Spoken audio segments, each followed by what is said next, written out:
चलिए आगे का टॉपिक।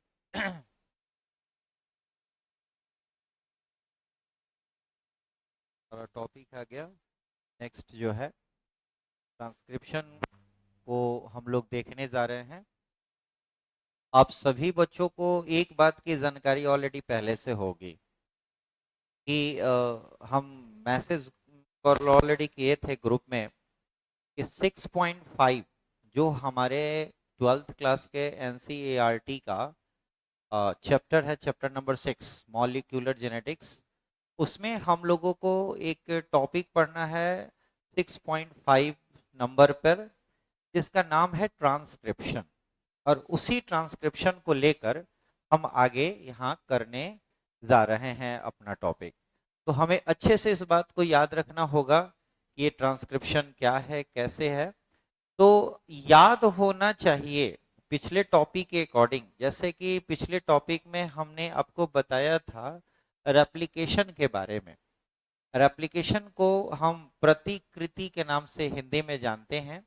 और फिर उसके बाद हमारा जो टॉपिक है ट्रांसक्रिप्शन, और इसके बाद एक बहुत ही कॉमन इंपॉर्टेंट टॉपिक है, नाम है ट्रांसलेशन। तो ट्रांसलेशन भी जानना बड़ा जरूरी होगा।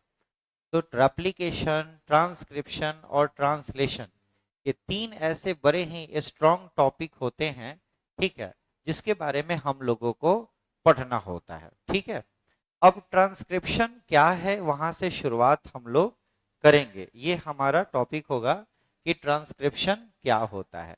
तो यहां से हम लोग शुरुआत करते हैं ट्रांसक्रिप्शन टॉपिक को लेकर कि भाई ट्रांसक्रिप्शन क्या है और कैसे होता है, कहाँ इसकी जरूरत होती है जेनेटिक्स में, तब हम लोग इसके बारे में पढ़ेंगे। ठीक है ना? तो चलिए आगे हम लोग देखते हैं। ओके, नाउ अब आगे जरा समझिएगा, छोटा छोटा पॉइंट करके हम लोग समझने का प्रयास करेंगे कि हमारे पास एक टॉपिक है जिसका नाम है ट्रांसक्रिप्शन। ट्रांसक्रिप्शन हम लोग लिखकर ही सारे टॉपिक को पढ़ते हैं। ट्रांसक्रिप्शन को शुद्ध हिंदी में अनुलेखन की क्रिया कहते हैं। अनुलेखन, अनुलेखन की क्रिया ट्रांसक्रिप्शन कहलाती है। अब होता क्या है ट्रांसक्रिप्शन में, हमें ये बात देखना होता है। तो कहा जाता है नॉर्मली एक बात कि अगर डीएनए से, डीएनए है, तो डीएनए से जेनेटिक इंफॉर्मेशन एमआरएनए में जब कॉपी हो जाती है, एमआरएनए में जो कॉपी होती है, यहां हम लिख रहे हैं एमआरएनए, ठीक है ना? तो डीएनए से एमआरएनए में जेनेटिक इंफॉर्मेशन की कॉपी होती है। इसी प्रोसेस को इंफॉर्मेशन यहां कॉपी होता है या इंफॉर्मेशन का फ्लो होता है, इंफॉर्मेशन का फ्लो होता है, इंफॉर्मेशन का फ्लो होता है। और इसी प्रोसेस को, इंफॉर्मेशन फ्लो के इस प्रोसेस को ही हम लोग क्या कहते हैं? ट्रांसक्रिप्शन कहते हैं। तो डीएनए से एमआरएनए में, डीएनए से एमआरएनए, हालांकि बार बार यहां बोल रहे हैं हम एमआरएनए, ठीक है ना?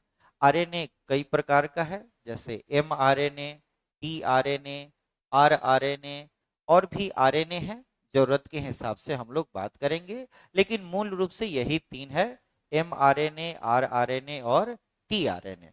तो हम यहाँ बात कर रहे हैं एमआरएनए। एमआरएनए का पूरा नाम है मैसेंजर आरएनए। मैसेंजर का मतलब ही होता है संदेशवाहक। तो ये संदेशवाहक कैसे है, कैसे इंफॉर्मेशन का वहन करता है, सूचना का वहन करता है, उसके बारे में हम लोग पढ़ने जा रहे हैं। ठीक है, तो डेफिनेशन के तौर पर अगर हम इसको लिखना चाहें कि ट्रांसक्रिप्शन क्या है, तो हम एक बात लिख सकते हैं कि ट्रांसक्रिप्शन इज द, चाहे it is the it is the process, it is the process, यह एक प्रकार की प्रक्रिया है। किस तरह की प्रक्रिया है? तो process of कॉपिंग, process of कॉपिंग genetic information, genetic information, genetic information, information from one strand of DNA, from one strand of DNA to mRNA। यहाँ बहुत जरूरी बात हम यहाँ लिखे हैं कि एक ही स्ट्रेन से वन स्ट्रेन डीएनए के एक स्ट्रेन से डीएनए के यहाँ हम लिख दिए हैं कि डीएनए के एक स्ट्रेन से एमआरएनए पर इंफॉर्मेशन की कॉपी करने की जो प्रक्रिया होती है उसी प्रक्रिया को हम लोग क्या कहते हैं, ट्रांसक्रिप्शन कहते हैं। ये बहुत ही जरूरी बात यहाँ पर हो जाती है, ठीक है ना। कहता है कि ट्रांसक्रिप्शन का जो प्रिंसिपल है, सिद्धांत है, वो किस आधार पर काम करता है, बेस क्या है ट्रांसक्रिप्शन का, ट्रांसक्रिप्शन का आधार क्या है। तो इसका सबसे बड़ा आधार है प्रिंसिपल ऑफ कॉम्प्लीमेंटरिटी, ठीक है ना। एक रूल है, कहते हैं कि द प्रिंसिपल ऑफ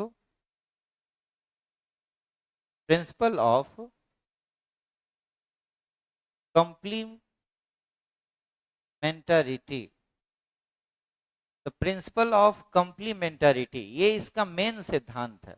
तो प्रिंसिपल ऑफ कॉम्प्लीमेंटरिटी इसका मेन रीजन है जिसके थ्रू ट्रांसक्रिप्शन का प्रोसेस होता है। तो प्रिंसिपल ऑफ कॉम्प्लीमेंटरिटी गवर्न और कंप्लीट है ना, गवर्न द प्रोसेस, माने पूरा करता है, govern the process of transcription.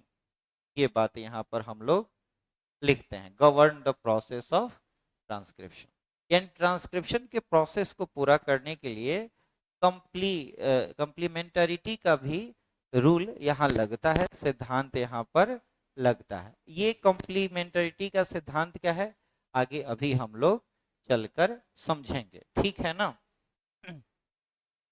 देखिएगा, एक बड़ा ही जरूरी बात यहाँ पर बताया जाता है, एक बहुत ही जरूरी बात बताया जाता है कि जनरली जब ट्रांसक्रिप्शन की प्रक्रिया होती है तो ट्रांसक्रिप्शन की प्रक्रिया में डीएनए के जो दो स्ट्रैंड होते हैं, डीएनए के जो दो स्ट्रैंड होते हैं, तो दो में से कोई एक स्ट्रैंड ही ट्रांसक्रिप्शन में पार्टिसिपेट करता है, दोनों का दोनों स्ट्रैंड पार्टिसिपेट नहीं करता है, ठीक है ना। ये एक जरूरी बात है। तो यहां हम लिख देते हैं कि इन ट्रांसक्रिप्शन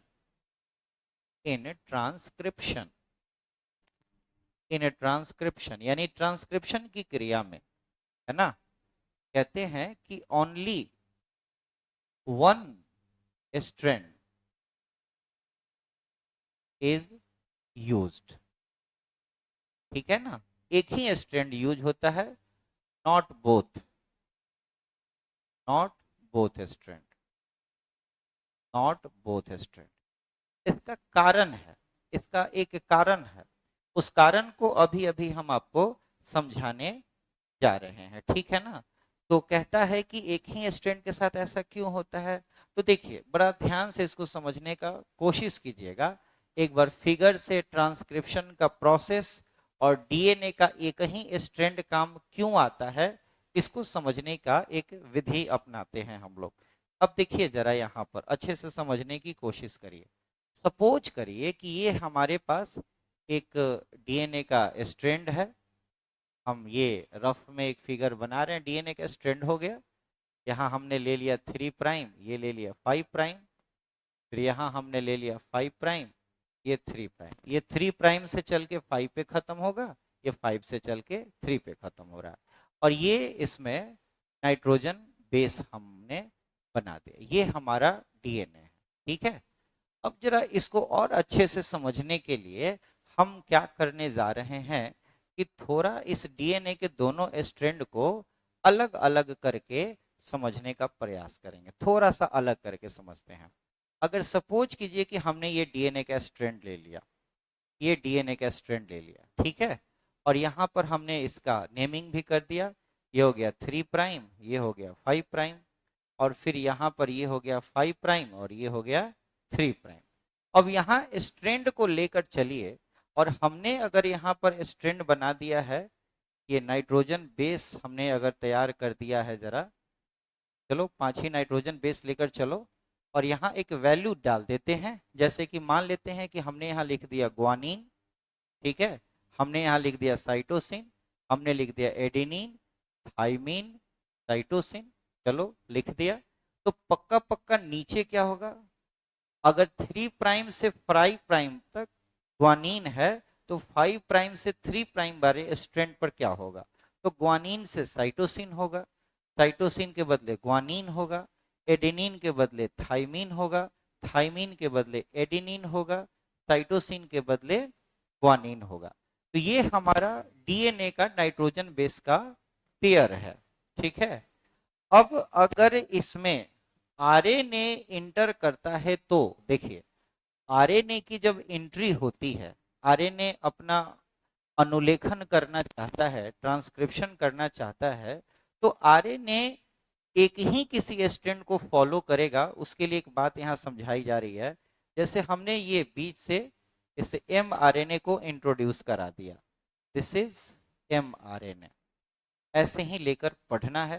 तो जब हम mRNA की बात यहाँ जब हम कर रहे हैं तो ऑब्वियस सी बात है कि अगर हम 3 प्राइम और 5 प्राइम को कॉपी कर रहे हैं, या यह mRNA 3 प्राइम और 5 प्राइम को कॉपी कर रहा है, तो उसके अनुसार 3 प्राइम टू 5 प्राइम के अनुसार अगर ग्वानिन यहाँ पर है तो यहाँ पर पक्का पक्का साइटोसिन होगा, ठीक है।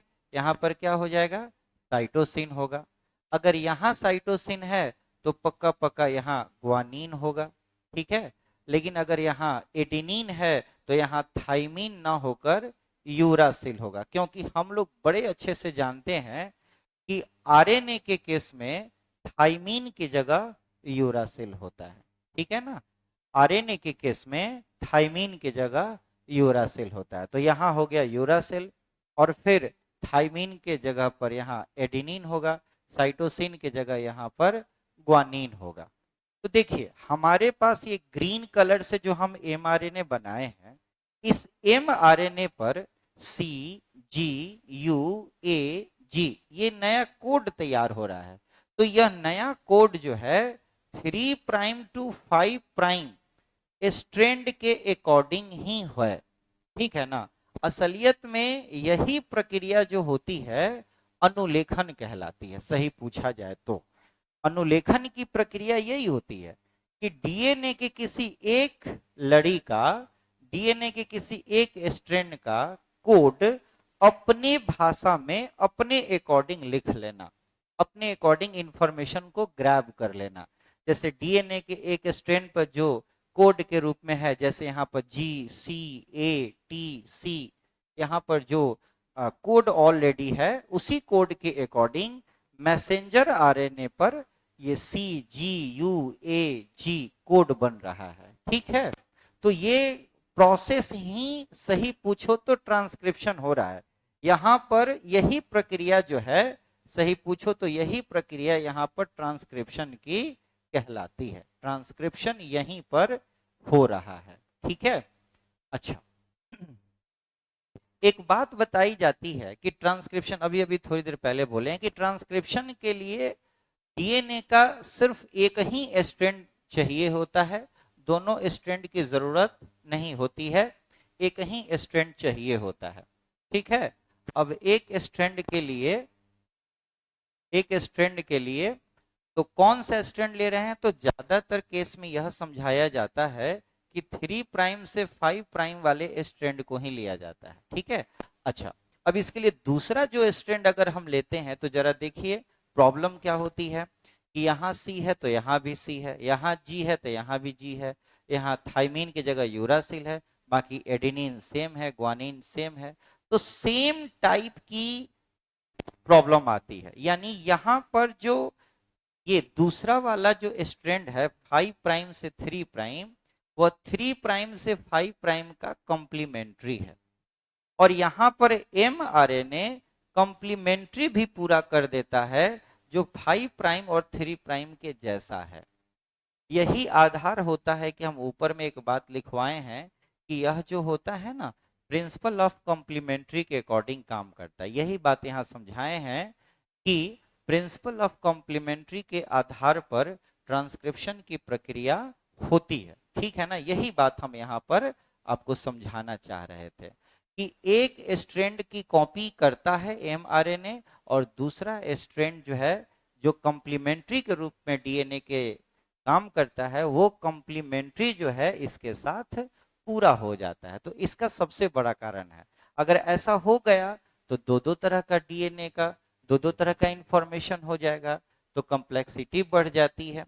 ठीक है, इसे दो प्रकार के आरएनए का इंफॉर्मेशन कैरी हो जाएगा, तो दो प्रकार का प्रोटीन बनने लगेगा। ठीक है ना, इससे ज्यादा जटिलता आने लगती है। यही वजह होता है कि एक ही यूज करते हैं स्ट्रैंड का। ठीक है ना, तो ओनली वन स्ट्रैंड यूज होता है। इसका कारण हम एक बार कहो तो लिख देते हैं, यहाँ पर एक पॉइंट में लिख देते हैं कि only one strand of DNA is used in transcription.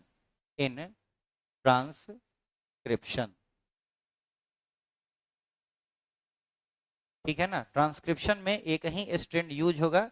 इसका क्या कारण है? तो इसका सबसे पहला कारण हम यहाँ लिख देते हैं कि सबसे पहला कारण ये होता है क्योंकि अगर इसकी डबलिंग हो जाती है, इसकी क्या हो जाती है, अगर दोनों स्ट्रैंड यूज होगा तो दो डिफरेंट आरएनए मॉलिक्यूल बनने लगेंगे, जिससे दो प्रोटीन बनने लगेगा। ठीक है ना, लिख सकते हैं पहला कारण कि due to this two different RNA is formed. और एक और बात हो सकती है कि two different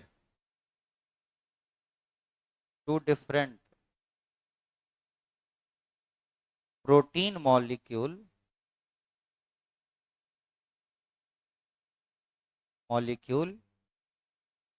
is formed.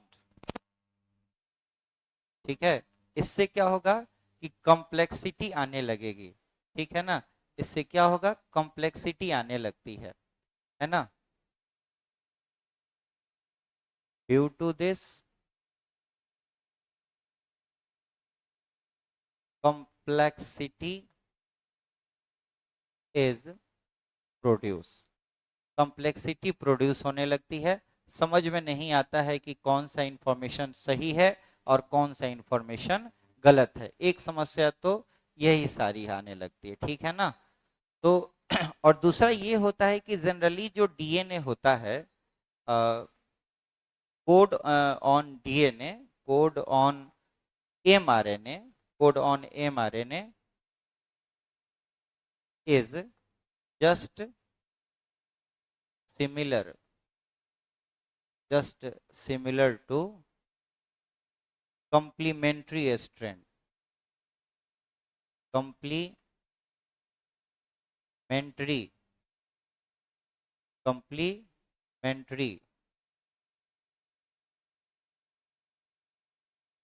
strand of DNA.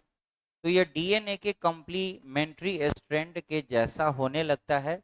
यही वजह होता है कि एक ही स्ट्रैंड का उपयोग किया जाता है। ये छोटा क्वेश्चन के रूप में अक्सर पूछा जा सकता है कि कंप्लीमेंट्री स्ट्रैंड इसका क्या हो सकता है और कैसे कैसे हम लोग इसको पूरा कर सकते हैं। ठीक है, चलिए, ये हमारा 6.5 टॉपिक जो चल रहा है ट्रांसक्रिप्शन, ये तो नॉर्मल सी बात हो गई कि ट्रांसक्रिप्शन क्या है।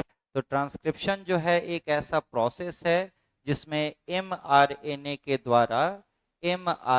द्वारा डीएनए के एक स्ट्रैंड की कॉपी की जाती है। ठीक है, दूसरी बात, हम लोग अब देखने जा रहे हैं एक अगला टॉपिक है हमारे पास, और उस टॉपिक का नाम है ट्रांसक्रिप्शन यूनिट। यानी ऐसा कौन कौन सा यूनिट है जिसके थ्रू ट्रांसक्रिप्शन की प्रक्रिया पूरी होती है। ठीक है ना, तो हमारे पास टॉपिक है ट्रांसक्रिप्शन यूनिट। ट्रांसक्रिप्शन यूनिट क्या है, हम इस पर अभी बात करने जा रहे हैं। ऐसी कौन सी इकाई हैं जिस पर हम चर्चा करेंगे ट्रांसक्रिप्शन को लेकर कि ट्रांसक्रिप्शन यूनिट क्या है। वह ऐसा प्लेस होता है, रीजन होता है डीएनए पर जहां पर ट्रांसक्रिप्शन की क्रिया होती है। ठीक है ना? तो लिख देते हैं इसके बारे में, पहले एक लाइन पॉइंट लिख देते हैं कि ट्रांसक्रिप्शन यूनिट यानी इट इज द प्लेस और reason, it is the place or region on DNA where transcription process where transcription process is occurred, जहां पे ट्रांसक्रिप्शन का प्रोसेस पूरा होता है। ठीक है ना? तो ये हमारा टॉपिक हो रहा है। अब कैसे कैसे समझेंगे हम लोग, ठीक है? तो देखिए एक बार अच्छे से इसको देख लेते हैं। तो सबसे पहले जरा आप ऐसे देखो और सोचो, हम ऑलरेडी अभी थोड़ी देर पहले आपको बताए हैं कि अगर हम एक डीएनए ऐसे हम बना लेते हैं, हम एक डीएनए बना लेते हैं और इसका नेमिंग कर देते हैं 3 प्राइम 5 प्राइम, फिर यहाँ पर 5 प्राइम और 3 प्राइम, और इसी डीएनए का ट्रांसक्रिप्शन करना है। ठीक है? और हम इसको थोड़ा क्या करते हैं कि अलग तरीके से रिप्रेजेंट करने की कोशिश करते हैं। चलो इसी कलर में दिखाते हैं इसको, दोनों स्ट्रैंड को अलग अलग करके समझाने का कोशिश करते हैं यहाँ पर। तो हमने ऊपर वाले स्ट्रैंड का नाम 3 प्राइम टू 5 प्राइम रख दिया और नीचे वाले स्ट्रैंड का नाम 5 प्राइम से 3 प्राइम रख दिया। ठीक है? ये हम समझाने का कोशिश की। अब यहां पर अगर आप देखो तो यहां से सिचुएशन की शुरुआत करते हैं अगर, तो जहां से ट्रांसक्रिप्शन की क्रिया शुरू होती है ये वो स्थान है। एक स्थान ये हो गया जहां से ट्रांसक्रिप्शन की क्रिया शुरू होती है, यहां से ट्रांसक्रिप्शन शुरू होता है। तो जहां से ट्रांसक्रिप्शन शुरू होता है उस स्थान को हम लोग प्रमोटर कहते हैं। क्या कहते हैं? प्रमोटर कहते हैं। जिस स्थान से ट्रांसक्रिप्शन की क्रिया शुरू होती है और जहां पर ट्रांसक्रिप्शन की क्रिया रुक जाती है, खत्म होती है, बंद हो जाती है, समाप्त हो जाती है, उस स्थान को हम कहते हैं टर्मिनेटर। Terminator, terminator. ठीक है? तो एक हो गया प्रमोटर और दूसरा हो गया टर्मिनेटर। और जहां से जहां की क्रिया, ट्रांसक्रिप्शन की प्रोसेस जहां से जहां होती है, मतलब यहां से लेकर यहां तक ट्रांसक्रिप्शन की क्रिया होती है, इस स्थान का नाम हो जाता है स्ट्रक्चरल स्ट्रक्चरल जीन। ठीक है ना?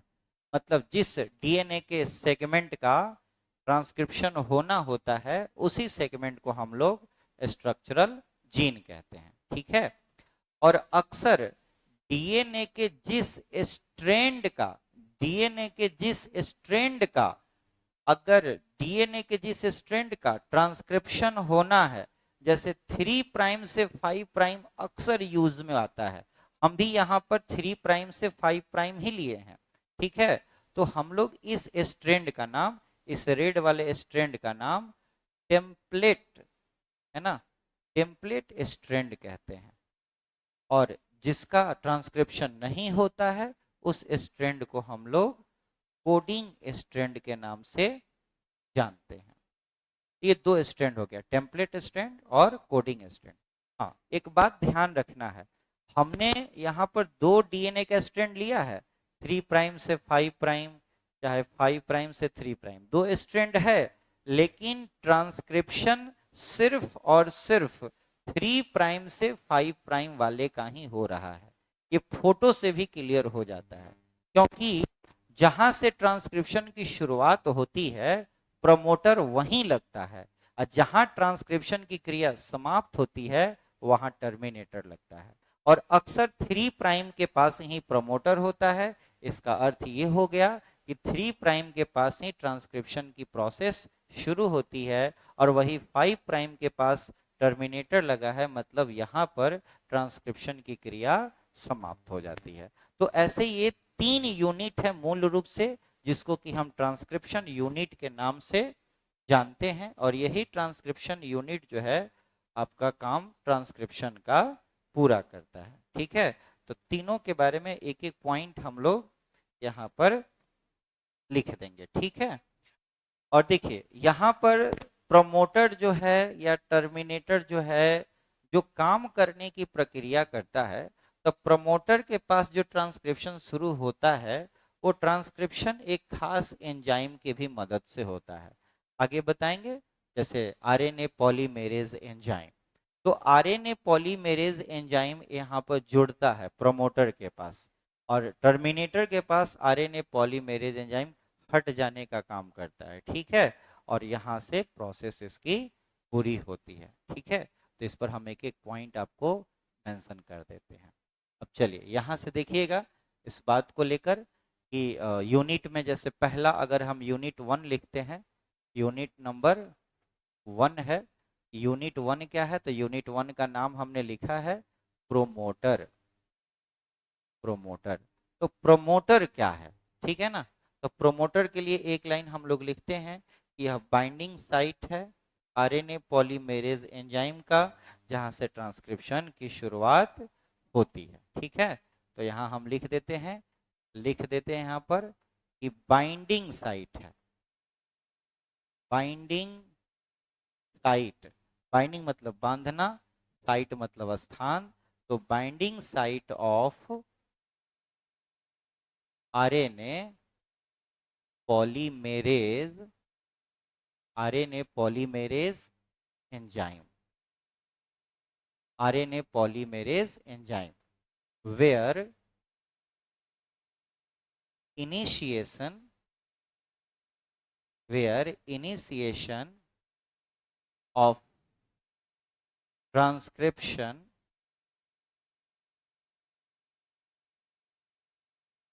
Is occurred. यहां पर ट्रांसक्रिप्शन की शुरुआत हो जाती है। ठीक है, अब हमारा यूनिट नंबर अगर 2 है, यूनिट हमारा 2 है ना, और यूनिट 2 का नाम क्या है, स्ट्रक्चरल जीन। स्ट्रक्चरल जीन, ये हमारा यूनिट नंबर 2 है, स्ट्रक्चरल जीन। तो स्ट्रक्चरल जीन क्या होता है, तो स्ट्रक्चरल जीन जो है वही स्थान है जहां पर मूल रूप से ट्रांसक्रिप्शन का प्रोसेस पूरा होता है, एंजाइम की मदद से कोड तैयार होता है। ठीक है ना, तो structural gene it is the, it is the codes for protein और enzyme. It is the codes for protein and enzymes. Code for protein and enzymes for function. For function. For function of transcription.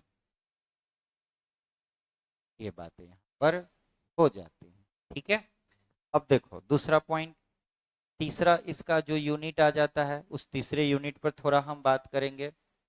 ठीक है, तीसरा unit पे बात करते हैं। Unit number, ये तो 2 था, अब यूनिट नंबर 3 पर आ जाते हैं, और 3 का नाम है टर्मिनेटर। टर्मिनेटर, ये वो स्थान होता है जहां पर ट्रांसक्रिप्शन की प्रक्रिया पूरी हो जाती है, आरएनए पॉलीमेरेज एंजाइम यहां से अलग हो जाता है। ठीक है ना, it is the place where process of transcription is completed. इस स्थान पर ट्रांसक्रिप्शन का प्रोसेस पूरा होता है। तो 3 ये यूनिट होता है जिसको कि हम लोग स्ट्रक्चरल, प्रोमोटर, ये प्रोमोटर, स्ट्रक्चरल जीन और टर्मिनेटर के नाम से जानते हैं। ठीक है ना, तो ये हमारा टॉपिक है ट्रांसक्रिप्शन को लेकर। अब एक छोटा सा बात आपको समझना है, और वो छोटा सा बात ये है कि ट्रांसक्रिप्शन जो है सेल के डीएनए में होता है। और आपको अच्छे से पता हो है यह बात कि सेल यहाँ दो तरह से हम पढ़ते हैं, दो तरह से समझते हैं। जैसे एक हो जाता है प्रोकैरियोटिक सेल, प्रोकैरियोटिक सेल, और दूसरा है यूकैरियोटिक। ठीक है, प्रोकैरियोटिक सेल का एक उदाहरण ले लो तो कोई बैक्टीरिया हो गया, जैसे ई कोलाई बैक्टीरिया हो गया। ठीक है, और ई कोलाई बैक्टीरिया का अगर आप एक फिगर ड्रॉ करो, अगर ये ई कोलाई अगर एक बैक्टीरिया हो गया, तो इसके साइटोप्लाज्म में, इसके कोशिका द्रव में डीएनए रहता है। ठीक है, ये इसका साइटोप्लाज्म है,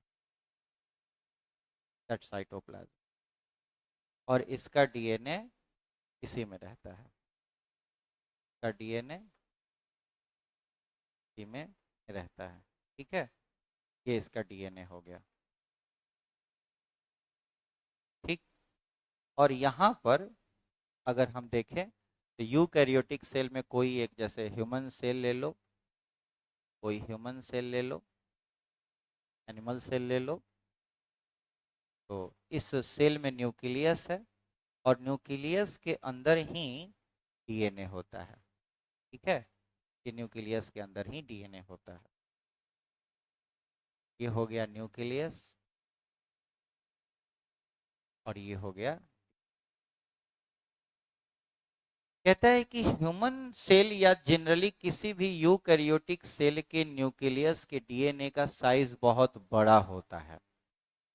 वही जनरली बैक्टीरिया के सेल में जो कोशिका द्रव है उसमें डीएनए का साइज बहुत छोटा होता है। तो इसका डीएनए कोशिका द्रव में है, इसका डीएनए केंद्रक में है।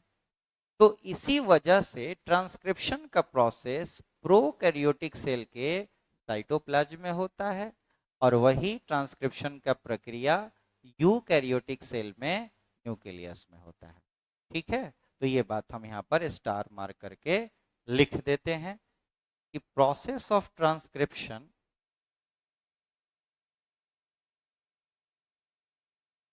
Process of transcription in prokaryotic cell,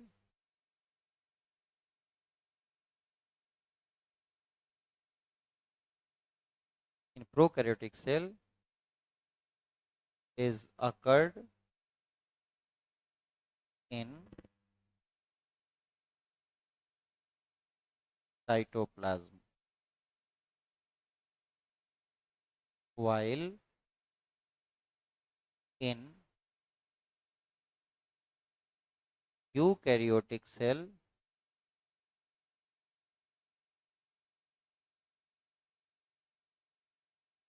is occurred in nucleus। ठीक है, तो यहाँ पर दो बातें हो गई, प्रोकैरियोटिक सेल में ट्रांसक्रिप्शन का प्रोसेस कहाँ होता है, या यूकैरियोटिक सेल में ट्रांसक्रिप्शन का प्रोसेस कहाँ होता है। तो ले देकर प्रोकैरियोटिक सेल के कोशिका द्रव में डीएनए है, तो ट्रांसक्रिप्शन भी साइटोप्लाज्म में होगा, कोशिका द्रव में होगा। उसी तरह से यूकैरियोटिक सेल के न्यूक्लियस में डीएनए है, तो यहाँ न्यूक्लियस के अंदर ट्रांसक्रिप्शन का प्रोसेस होगा, क्योंकि ट्रांसक्रिप्शन का प्रोसेस डीएनए से ही होता है। डीएनए से एमआरएनए पर सूचना का ट्रांसफर होना, है ना, इंफॉर्मेशन का प्रवाह होना, फ्लो होना ही ट्रांसक्रिप्शन या अनुलेखन कहलाता है। तो ये एक क्लास हो गया आपका। इसका एक दूसरा पार्ट भी हम बनाएंगे ट्रांसक्रिप्शन का, जो उसमें हम आपको ये समझाएंगे कि प्रोकैरियोटिक सेल के डीएनए में ट्रांसक्रिप्शन का प्रोसेस कैसे होता है, फिर यूकैरियोटिक सेल के डीएनए में ट्रांसक्रिप्शन का प्रोसेस कैसे होता है। तो ये बातें हम आपको बताएंगे इसके पार्ट 2 में, इसके दूसरे पार्ट में हम इसका टॉपिक पूरा करें। ठीक है, तो यहाँ तक के लिए थैंक यू। इस प्रोसेस को, इस टॉपिक को अभी तक जितना कराए हैं उसको आप कंप्लीट करिए, क्योंकि फिर इतना समझ लीजिएगा आप, तभी जाके आप अगला टॉपिक समझ पाइएगा। तो प्रोकैरियोटिक यूकैरियोटिक में ट्रांसक्रिप्शन को हम लोग एक बार पार्ट 2 में देखेंगे, ठीक है, जो कल आपका ये वीडियो मिल जाएगा, ठीक है ना। Thank you.